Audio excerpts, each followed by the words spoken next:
Olá, o Espaço Livre está de volta e o tema de hoje é educação e o trabalho dos professores em tempos de pandemia. Eu vou conversar com o presidente do Sindicato dos Professores de Novo Hamburgo, Gabriel Ferreira. Nós vamos falar com ele virtualmente devido à necessidade de distanciamento social. Oi, Gabriel, bem-vindo ao nosso programa. Oi, Daniele, obrigado pelo convite. Vamos fazer um bom debate, Bom, mesmo em frente a esse cenário. queria começar te perguntando, né, se vocês já têm alguma sinalização quanto ao ano letivo, né, e como os professores estão lidando com essa pausa no trabalho ou pausa de estar em sala de aula, né, nesse período. Claro. Em primeiro lugar, a gente tem que ressaltar que é importante a medida tomada, tanto em Novo Hamburgo como no estado e outros municípios também, de suspensão das aulas, porque nós temos nas crianças os principais vetores de transmissão numa situação como a que estamos vivendo. Por mais que na faixa etária delas a letalidade é mais baixa, embora há mortes, né, e os jornais estão mostrando mortes de crianças e adolescentes, mas principalmente por eles também serem vetores e levarem esse vírus dentro das casas e contribuir com a disseminação. Então é mais do que necessário, a escola é um dos primeiros locais a parar e, na verdade, vai ser um dos últimos a voltar. Dentro de uma situação normal, deveria ser, né?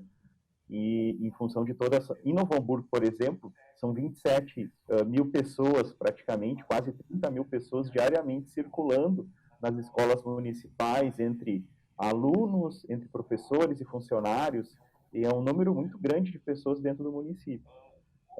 Como o cenário ele ainda está completamente em aberto, porque ainda nós não chegamos no pico da doença, o inverno está chegando também, é um cenário completamente aberto e é muito difícil dizer se vai ter um retorno num horizonte tão próximo, né?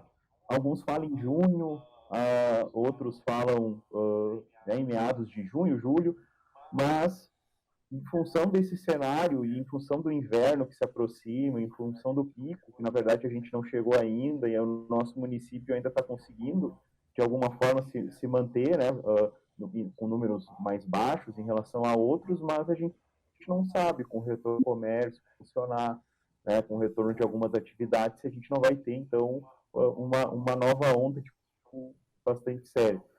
Então, de qualquer forma, há de se procurar ter paciência, né? Porque é um momento muito específico, é um momento novo para todos nós, né? Traz desconforto para todos, não é algo que é tranquilo, tão tranquilo assim, nem para os professores, porque nós preferimos estar na escola, estar em sala de aula com os nossos alunos, não gostaríamos de permanecer nessa situação, mas entendemos que ela é necessária, né? Entendemos que é necessário. Então, claro que existem algumas questões que angustiam assim a categoria dos professores, eu falo dos professores municipais sobretudo, né? Por exemplo, nós de forma abrupta, sem saber, tivemos o auxílio alimentação cortado nesse mês.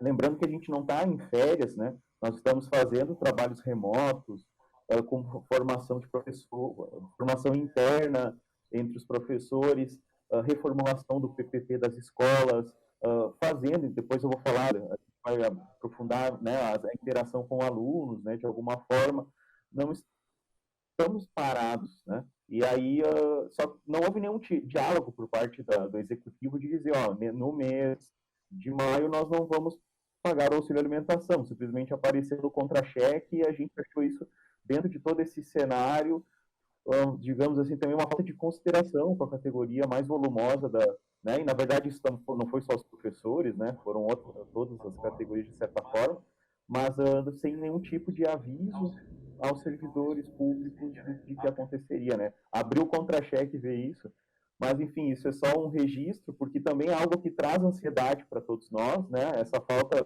digamos, nesse quesito, essa falta de diálogo. Mas, assim, em relação à pandemia, para responder a tua pergunta, os professores, eles estão angustiados também, mas sabem que é necessário.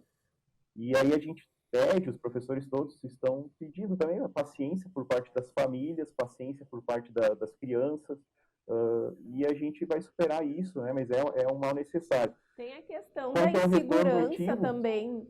só Tem a Oi, questão desculpa. da insegurança também, né, Gabriel? Como é que nós vamos retomar as aulas com todo mundo inseguro para trabalhar, os pais inseguros de mandar seus filhos para a escola, né?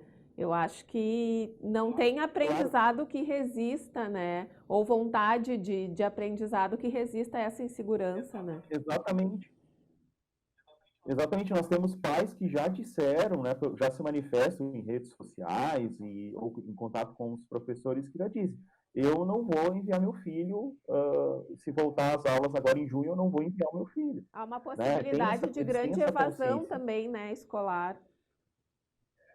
Exato, e é preciso ter segurança também, até para nesses casos, né? As crianças, os adolescentes, principalmente, né, que faltarem à aula, eles têm que ter essa segurança de que não seriam evadidos, que não, né, receberiam falta. Está tudo em suspenso, de certa forma. E dos professores também, servidores, a gente tem muitos professores. É difícil até quantificar, mas a gente vai ter que fazer isso. Mas muitos professores que são do grupo de risco, seja por idade, talvez um pouco menos, mas principalmente por diabetes, por hipertensão, por outras comorbidades. Eles se enquadram em grupos de problemas respiratórios. Então já tem professores, muitos, e aí imagina, voltar agora também com um quadro reduzido de professores, porque a gente não vai mandar esses professores por meio de uma pandemia, sendo que eles fazem parte de grupo de risco. Né? A secretária Maristela, em entrevista, né, já se manifestou que o ano letivo não termina agora no encerramento de 2020. Qual é a posição do Sindiprof, né? Imagino que devam corroborar também, porque é muito complicado para os professores terem que despejar o tanto de conteúdo que vai faltar também para os alunos, né? Claro, assim como o retorno para as aulas é em suspenso também. Claro, o que o Sindiprof vem defendendo e falando com a secretária, na verdade a gente encontra, encontra reciprocidade no que a gente fala também, porque não é interesse, a gente imagina que não é interesse da gestão sobrecarregar todo mundo. Então, o que a gente fala é isso, que toda reposição, tudo que se pensar de reposição, tem que se pensar também visando qualidade, né, para o trabalho e qualidade de vida, tanto para os professores, mas para as crianças e famílias, né? Tu não vai, tu não pode fazer um planejamento de reposição que vai deixar todo mundo sobrecarregado, numa suspensão de aula que a culpa não é nossa, né? Não é culpa de ninguém. Se desse para optar, assim, a gente não tem pandemia e vamos ter aula normal. Mas numa situação dessas, a gente precisa, então, também ter, vamos dizer, essa via de mão dupla, que a reposição seja de forma tranquila. E aí, em relação a isso, há um grupo de trabalho em que o Sindprof compõe, que a SMED criou, juntamente com diretores, equipes diretivas de escola, e também com o Conselho Municipal de Educação. E é importante ressaltar, porque o Conselho Municipal de Educação é quem vai, de alguma forma, regulamentar o que for feito, a partir das premissas nacionais, das premissas estaduais.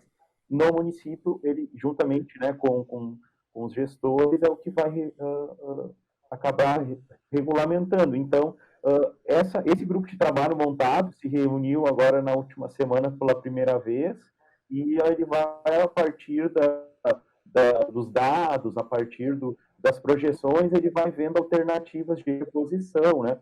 Uma ideia que daí a gente vai também dar para o executivo e que a gente espera que seja acatada é a criação de um grupo de trabalho também, um outro grupo de trabalho mais ampliado para se pensar em protocolos de saúde na hora do retorno. Se for em julho, se for em julho, se for em agosto, aí, independente de quando for, mas que esse grupo de trabalho tenha profissionais da saúde, tenham também profissionais da, né, defesa civil, se for o caso, assistência social também, e que a gente possa, junto com a Comur, que é quem faz a higienização das escolas, e que esse grupo de professores, obviamente, pensar no retorno com saúde, com segurança, né, quando tiver esse retorno. E daí é uma sugestão que o Sindprof vai levar para a secretária, porque daí é outro grupo, é um grupo mais amplo que precisa se pensar numa segurança sanitária e de saúde, propriamente.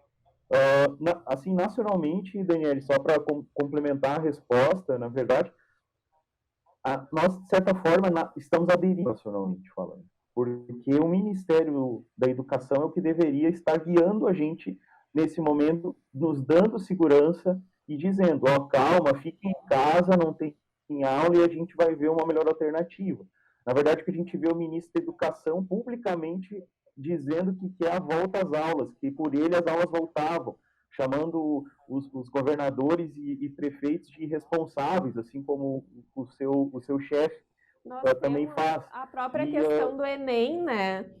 Que o Ministério da Educação resolveu manter as datas. Tremenda. Já. Isso, uma falta de sensibilidade tremenda. Né? Com certeza. Desculpa. Já, né, que a gente tocou nessa questão do Enem, a gente sabe que as escolas particulares têm outros protocolos, né? As escolas estão enviando bastante conteúdo, né, para os estudantes, muitas vezes até sobrecarregando pais e os professores, né, que agora tem que dar aulas por meio de vídeo, né, e fazerem videoaulas e editarem suas aulas, não sei como é que a maioria das escolas estão fazendo, mas é isso, né?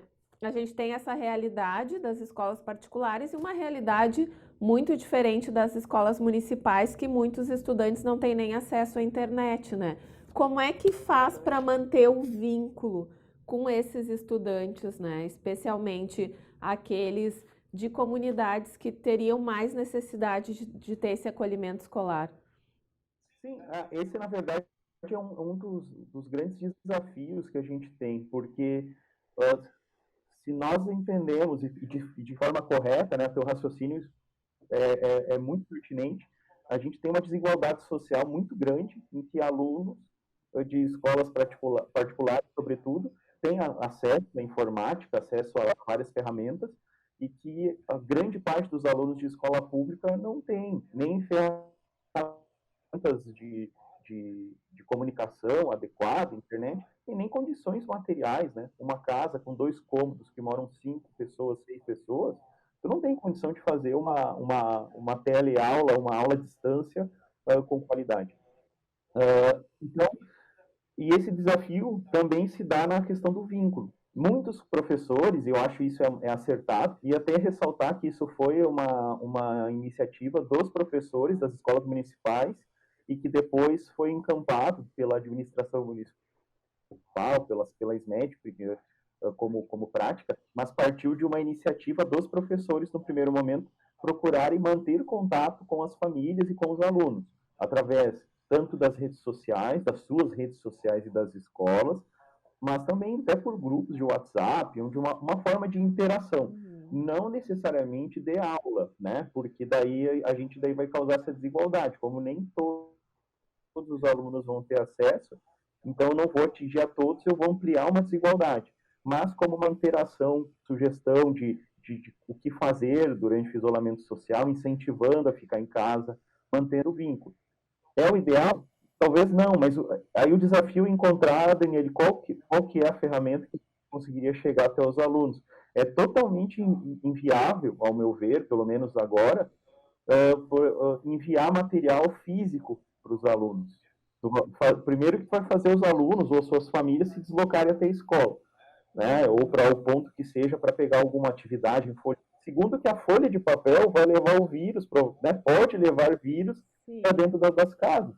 Então é um risco muito grande, né? A criança ou os pais se expondo para essa situação. Como eu disse, é uma situação muito sui generis, muito difícil para todos nós. A gente precisa pensar em como superar, e para isso precisa ter paciência e serenidade. Nesse momento, até, Daniel, o mais importante, além da aula para as crianças da escola pública, sobretudo, e a maioria delas, é dar assistência a elas, assistência à saúde, à alimentação adequada, né? Uma campanha até, por que não, para que essas crianças fiquem em casa, porque a gente, quando às vezes passeia pelas ruas, vê ainda muitas crianças circulando, agrupadas, então, de fazer essa conscientização com elas e com as famílias da necessidade do isolamento, que sempre que puder ficar em casa e só sair se for necessário, né? Então, acho que num primeiro momento, que a gente precisa pensar como é dar essa assistência às crianças, né? Vocês, enquanto sindicato, estão fazendo campanha de arrecadação de alimentos, né? E nós sabemos também que para muitas crianças a refeição na escola é a principal ou uma das principais do dia, né? Vocês têm esse levantamento, os professores estão reportando, né, tanto a secretaria quanto para o sindicato, os alunos que têm mais necessidades nesse sentido? Sim, a gente recebe os colegas muito preocupados com a situação das famílias dos seus alunos. E aí isso foi um incentivo para a gente pensar numa campanha própria do Sindprof de arrecadação. E essa semana passada nós tivemos a primeira etapa de entrega. Assim, primeiro há um centro, né, de distribuição, de concentração, vamos dizer assim, que é na FENAC, né, vamos dizer os meios institucionais, que é válido, é importante, e depois eles vão para o CRAS, e inclusive alimentos das escolas, alimentos não perecíveis da alimentação escolar, foram encaminhados para a FENAC para serem distribuídos através de cestas básicas, né? Além de outras doações que se recebem. Só que, Daniel, nós temos visto uma demora, daí eu falo isso sem propriedade, porque eu não estou dentro da SDS, eu sei o que eu escuto falar, e ainda mais nessa semana, quando fomos fazer as entregas para as famílias, eles também relataram que há uma demora na entrega de cestas básicas. Então, e também entendo que é necessário ter cuidado, cautela, para evitar que, por exemplo, que uma família pegue mais cestas e deixe outras famílias desassistidas, e se desvie para outros fins, né? Enfim, eu acho que todo cuidado é necessário, a gente sabe.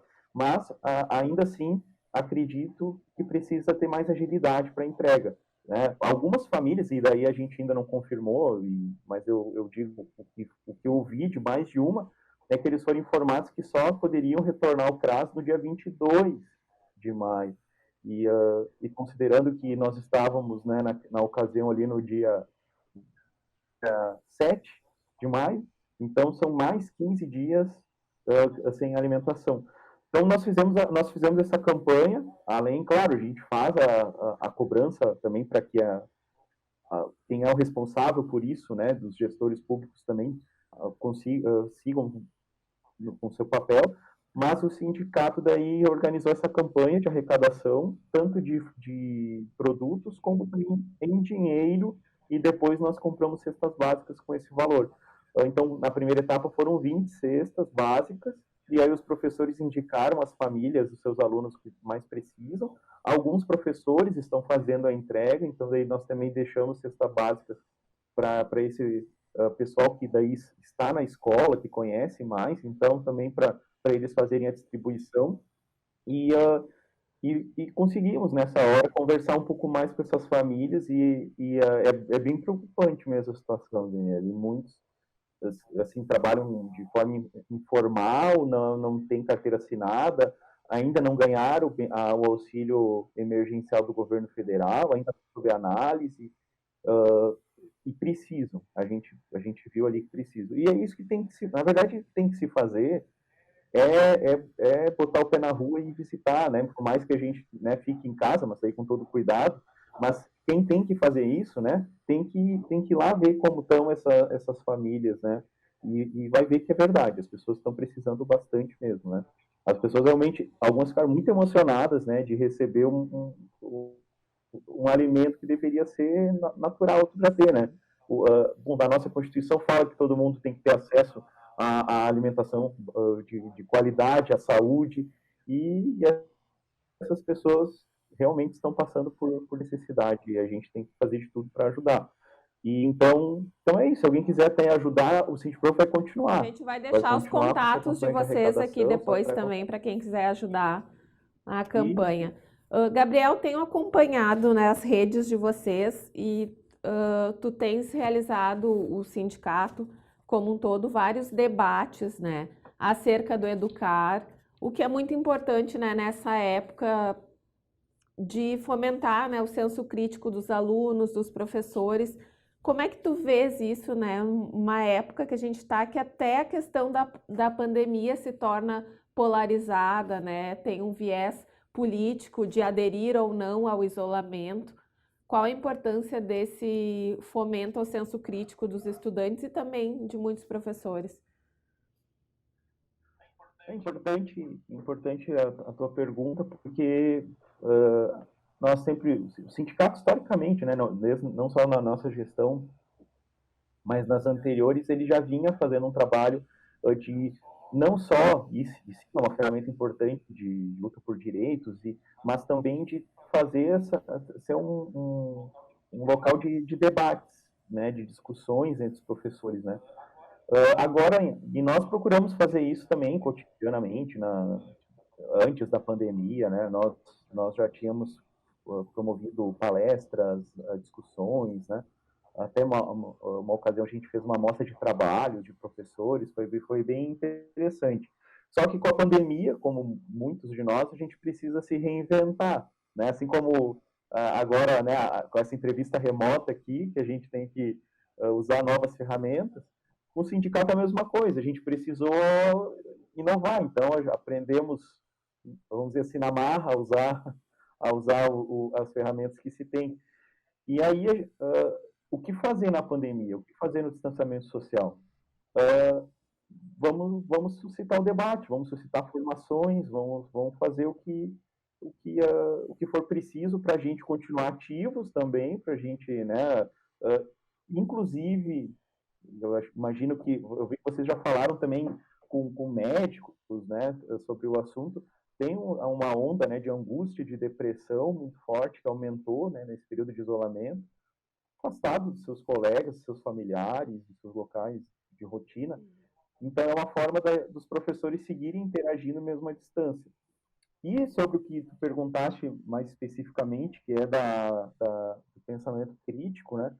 A gente se baseia muito no que dizia Paulo Freire, né? Que é um dos pensadores mais importantes da educação e hoje um dos mais incompreendidos por uma parte da sua sociedade que não sabe e não tem a mínima ideia de quem foi Paulo Freire e acredita em qualquer baboseira que vê na internet, né? Então, o Paulo Freire, ele foi um dos grandes, né? Não foi o único, mas foi um dos grandes a defender uma escola crítica, né? Um professor crítico reflexivo, né? E aí, assim, tu criar um aluno crítico não significa que tu vai criar um aluno, que nem alguns dizem, doutrinado ideologicamente. Tu vai criar um aluno que vai ter condições, sim, de analisar criticamente o que ele lê, o que ele ouve, o que ele percebe no mundo, faz a sua leitura de mundo, a fim de se posicionar. Mas se posicionar, primeiro embasado, né, com embasamento, e com crítica. E o papel do professor nesse caminho é isso. O professor, ele precisa ser um mediador desse processo, discutir as questões do mundo na escola, né? Não, a escola não pode ficar alheia às questões do mundo, do planeta, e, e a partir de uma voz ativa, inclusive dos próprios alunos, né? Que isso, ao contrário daquela educação tradicional, onde o professor só fala e os alunos só escutam, né? Mas através de uma voz ativa dos alunos e construindo esses sentidos e significados do mundo de uma forma mais reflexiva, mais crítica, se constituindo como seres históricos, como seres políticos, né? E o papel da escola é fundamental nisso. Não é doutrinar, não é dizer que tem que seguir determinada ideologia, entre aspas, mas é tu dar ferramentas para o aluno pensar criticamente e se ele escolher um lado, que ele escolha embasado de forma crítica, né? Não indo como rebanho, não é? Gabriel, né, tu é formado em História e é um dos campos que Sim. vem sendo mais atacados, né? Eu queria que tu falasse de como a falta de memória dos brasileiros, a questão do revisionismo histórico que está sendo feito por meio de livros, de documentários, né? E também a questão das fake news contribuem para esse cenário que a gente está hoje de negação da ditadura militar e tantas outras questões que aconteceram no nosso país. sim, a história é atacada e os historiadores, né, são atacados. Até registrar que há um projeto de lei que foi aprovado no Congresso Nacional regulamentando a profissão de historiador. E isso já há décadas de luta já da categoria dos historiadores foi vetado pelo presidente. Foi aprovado e foi vetado. Então agora vai retornar ao Congresso para se votar o veto. Então, há uma campanha da AMPU, que é a nossa sociedade, a Associação Nacional, e que os historiadores estão fazendo, que é pela derrubada do veto da regulamentação da profissão de historiador, né? Então, esse é um primeiro ponto. Por que tem medo da gente? Também, Gabriel, nosso Aí, caso eles não querem ninguém que vá, de alguma forma, contestá-los, né? tá. E é isso, é o medo da história, é o medo do historiador, é o medo da imprensa livre, é isso, né? E aí a gente tem que lutar, é um período muito sensível que a gente está lutando. Mas, assim, em relação ao revisionismo histórico, às fake news, todo o trabalho, toda a pesquisa científica, né, e a história como ciência se enquadra, ela é baseada em método e fonte, documento, né? Dentro disso tudo, tu precisa ter honestidade também intelectual, honestidade na tua pesquisa, de considerar dentro do método que tu estabeleceu, e a imprensa também trabalha de certa forma, né, também assim, e com as fontes fazer a tua produção. Então, quando a gente vê, por exemplo, um livro que seja, né, uma pesquisa que seja, que ela omite alguma fonte para poder ver a sua visão de mundo, né? Então, assim, isso aqui não me interessa porque não vai servir para o meu discurso, então eu vou tirar fora. Então, muitos desses trabalhos que hoje querem fazer revisionismo histórico, eles não consideram o que já se tem produzido, de certa forma, eles desconsideram aqueles documentos que podem contradizer a sua opinião. E, infelizmente, né, é um dos pontos, vamos dizer assim, negativos, né, da internet, que não sei se não é o ponto negativo da internet, porque ela é uma ferramenta, ela está aí, mas é o ponto negativo de quem faz uma interpretação errada das coisas. Esse setor acaba ganhando projeção. Então, por ser algo que aparentemente, e de certa forma, assim, é sedutor quando alguém diz, né, olha, eu estou desmascarando uma mentira que é, né? E aí as pessoas que não têm formação crítica acabam sendo abduzidos a esse tipo de sedução, vamos dizer assim, né? Só que são trabalhos, e alguns deles eu tive a oportunidade de ler, alguns revisionismos em relação, por exemplo, ao regime militar de 64, que circula bastante por aí, tanto em documentário como em livro, são trabalhos intelectualmente muito pobres, que eles são sim, aquilo sim é doutrinação, porque os trabalhos, e uma visão completamente equivocada de história, porque a história, os trabalhos de história de fato, eles estão sempre buscando novas fontes, novas interpretações já, mas tudo embasado do rigor acadêmico, de um rigor acadêmico. E as fake news, elas entram nesse mesmo caminho. Elas são criações, né, e ainda mais perversas, né, tão ou mais perversas. Na verdade, mais definir uma eleição, né?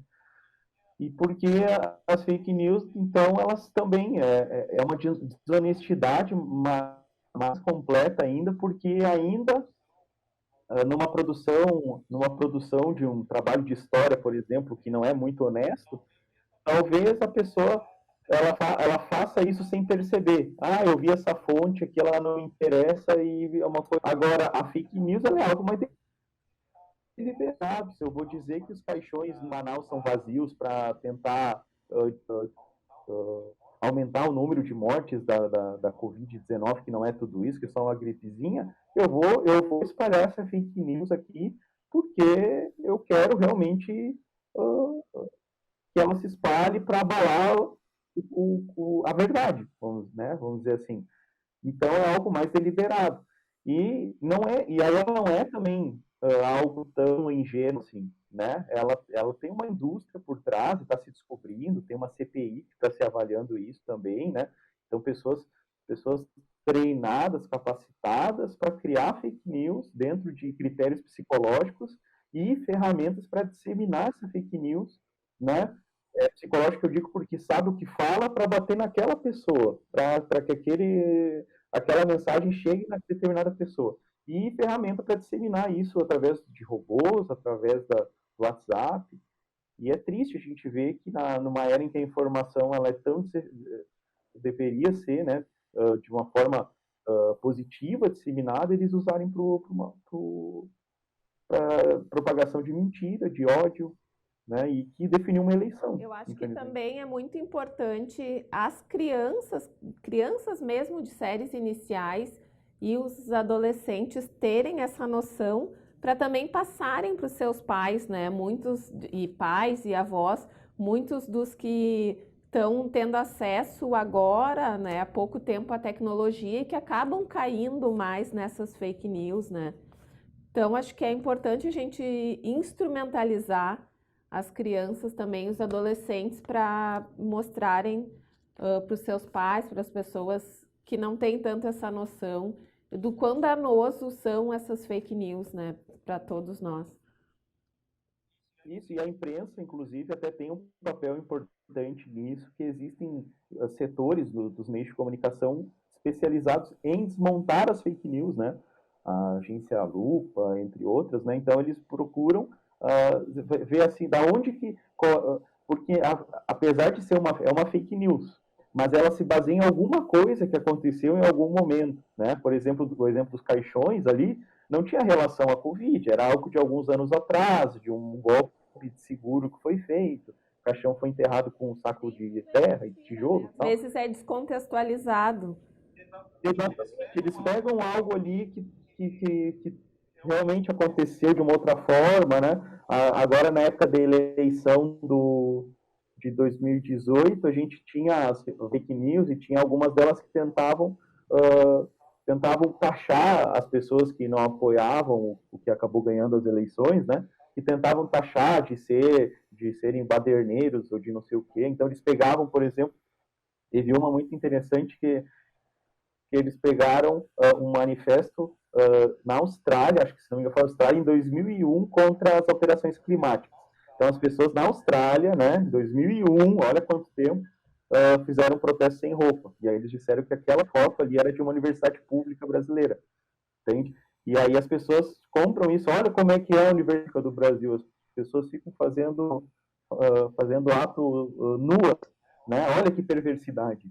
E então, assim, essas agências da imprensa, como eu disse, elas são fundamentais para que já se desmascare essa fake news na origem, né? Não deixar, embora existe um submundo, né?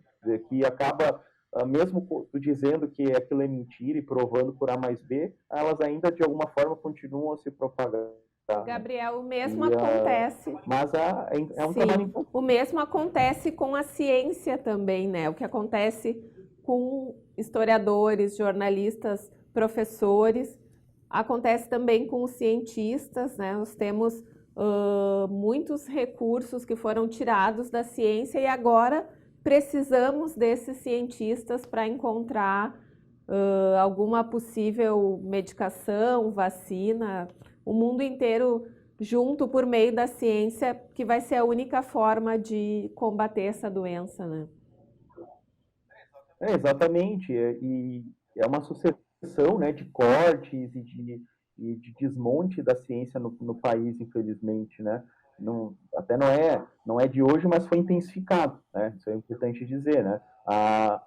Foi intensificado nos últimos anos, e tanto com corte de bolsas, corte de financiamentos na pesquisa, a PEC, a emenda constitucional lá do teto de gastos de 2016, não, foi 2017, agora eu não me lembro exatamente que ano que ela acabou sendo aprovada, acho que foi 2016. Final de 2016, né? E a PEC, a emenda 96, essa é terrível tanto para a educação como para a ciência, mas daí para a saúde, para a segurança, porque ela congela os gastos e a gente está sentindo agora também os efeitos dessa PEC, dessa emenda, e a gente precisa de recursos para o SUS, para pesquisa, para segurança, enfim, para assistência social, e não tem, né? Então, até um dos pontos importantes para a gente superar essas dificuldades científicas na saúde, na segurança, enfim, na assistência, é a revogação imediata dessa emenda, que é absurda nesse tempo de hoje. Todos os países do mundo, de fato, sim, estão investindo muito, tanto na pesquisa, como também na garantia de uma qualidade de vida da sua população. Os principais países do mundo estão fazendo isso, e o Brasil está indo na contramão e só cortando e dificultando o acesso ao auxílio emergencial. Queria pagar R$ 200 para cada família, né? Foi para 600 a muito custo, mas era R$ 200 que o governo queria passar para cada família. E então também a gente só vai conseguir superar isso também com investimentos na ciência, né, na universidade pública, na pesquisa, e que é o que tem sido atacado. E a ciência de uma forma geral, né Daniela, também está sendo contestada, porque daí como se resolveu, né, a politização da pandemia foi feita por um lado só, né? Foi feita por um lado que está querendo negar ela, querendo negar que existe pandemia. Então, eles politizaram a pandemia, que é mundial, que é, né, não é no Brasil, mas aqui no Brasil ela é uma ferramenta, segundo esse setor, para desestabilizar governo. Mas não, então isso é uma arquitetura mundial para desestabilizar o presidente do Brasil. É interessante isso.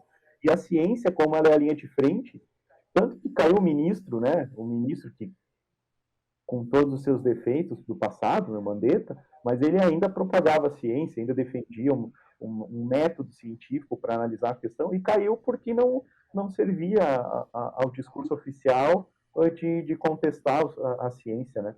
E essa contestação do conhecimento científico agora é um reflexo radical radicalmente negativo para a população, porque ela não vai causar só o atraso científico, ela vai causar a morte de milhares de pessoas, como tem causado quase 10 mil mortes, se não já passou, né? Os 10 mil mortes, e tem a subnotificação também. Sim, algumas pesquisas, né, dizem que pode chegar a 5, 6 vezes, até mais, o número de mortos e de infectados, né, por conta da subnotificação. Gabriel, já nosso tempo já está se encerrando, foi um ótimo papo. Queria que tu falasse para nós, como cidadão, como educador, quais as lições que tu espera que essa pandemia vá trazer aqui para nós em Novo Hamburgo, para os gaúchos, para os brasileiros e para o mundo, né? Porque é uma pandemia que afetou o mundo inteiro.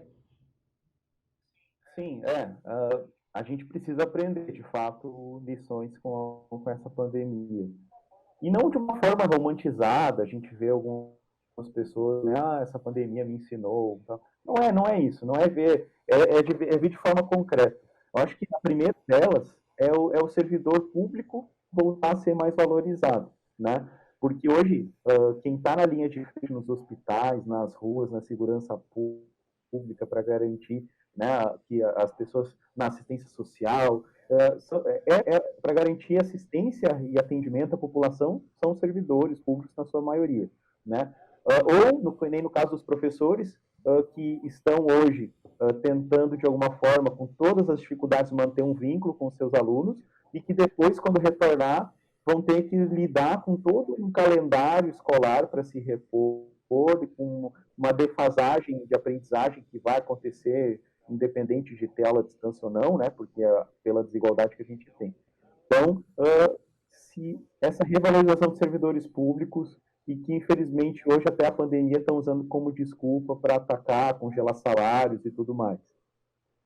A segunda, que daí é o que a gente falava antes ali, que era sobre as fake news e os discursos de ódio, que a gente aprenda, nesse caso daí, pela dor, que a gente não deve continuar propagando esse tipo de fake news, que a gente não deve pensar com o fígado, que o ódio não deve guiar o nosso pensamento, né? Que as divergências são normais, mas elas têm que ser discutidas de forma civilizadas, e que a gente, nesse ponto, aprenda que a polarização que existe, ela deve ser debatida e discutida e nunca se tornar um ódio como a gente tem visto hoje. E terceiro e por último, que a gente aprenda, daí é uma forma mais ampla e ecológica, né? Que todos somos filhos de um planeta só e que a gente precisa cuidar dessa nossa casa, desse nosso lar, que não só revendo as nossas atitudes enquanto indivíduos nesse planeta, mas também analisando criticamente esse sistema econômico-financeiro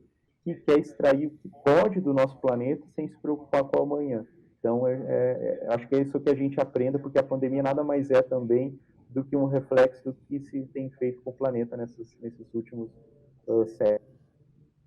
Se é que a gente não pode dizer que tem coisas que é bom, mas se tem uma coisa boa é que a pandemia nos mostrou que a redução de muitas atividades econômicas também fizeram o nosso planeta respirar um pouco melhor, né? Os nossos rios ficarem menos poluídos e o ar também de muitas cidades.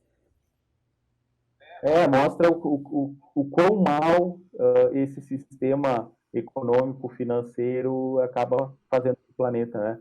A gente tem visto a vida voltar para rios, o ar se tornar mais puro em cidades que antes era praticamente impossível respirar, e a gente precisa também aprender que essa nossa casa comum tem que ser cuidada, né? E a pandemia, como eu disse, nada mais é também um reflexo disso que tem sido feito, né? Quanto mais a gente afetar a natureza, acabar com os ecossistemas e tudo mais, a gente vai trazer mais pandemias, mais problemas, né? Isso tem trabalhos que já falam isso, que pode ser que se torne algo, infelizmente, né, mais corriqueiro enfrentarmos novos vírus como o Covid-19.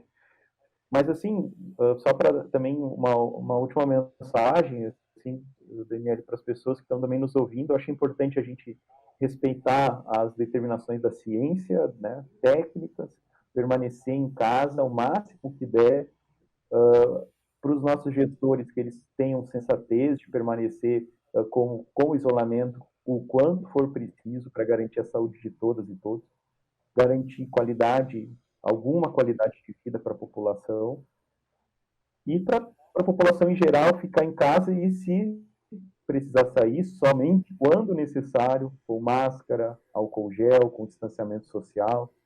E é a única forma, Daniele, da gente conseguir superar o mais rápido possível essa etapa que a gente está vivendo. Vou pedir para tu deixares os contatos, então, das redes do Sindiprof, para as pessoas que quiserem ajudar na campanha e também para aquelas que quiserem acompanhar os debates que vocês estão realizando, que não é só para os professores, né? Isso, não é só, né? A gente tem uma página no Face que, com professores, nós temos hoje 1.700, e na página a gente tem mais de 8.000 seguidores, então também mostra que a página se ampliou bastante, né? Isso é bom e a gente quer que se amplie cada vez mais. No Facebook e no Instagram também, nas duas, é Sindprof NH, né? Com o P e o F mudo, né? Sindprof NH, tudo junto.